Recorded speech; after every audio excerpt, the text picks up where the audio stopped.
Comecei. É o pior, ele podia ter posto uma pasta de dente, né, mano? Mas não. Mas não. Ele tem cabelo de caveira. Não, porque ele é um frota. Né? O cara é um frota, mano. Ele é mal. Ele é bem. O cara é do mal, velho. Não tá funcionando a caneta. E a caneta parou de funcionar. Olha, lixo. Tô com tosse, dá pra Tá chamar. tatuagem aí, ó. Tudo ele chamar ele. Ele chamar. Mas violão tem. Quanto corria a barca? Ah, mas ninguém Só sabe. falta o bigode. Não, só fazer um bigode, mas... Eu ia lhe Ixi, chamar. bota um Bancada, hein? na cara. Enquanto Sim, corria a velho. barca. Não, daí pinta o dedo e bota o bigode. Pinta o dedo como se fosse o bigode. Pinta de pé o dedo. Pega Mas, Luizinho, o que você tá fazendo no meu pé? Que é isso? Luizinho, olha o que você tá fazendo no meu pé também. No meu caralho, velho. Manchando todo mundo de tinta.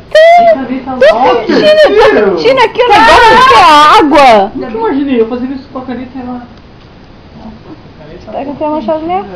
Ainda bem que não caiu na minha calça. Mancha, viu?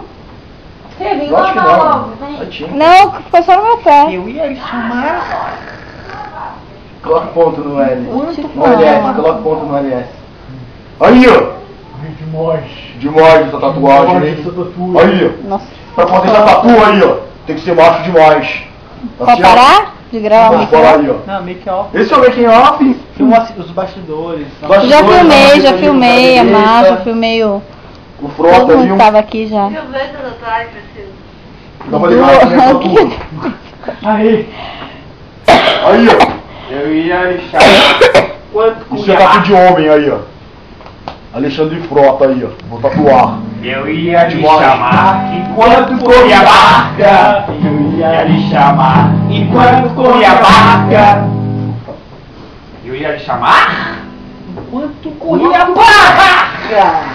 É a barca? Quer dizer que é a barca. Eu ia lhe Eu ia lhe chamar. Enquanto corria a barca.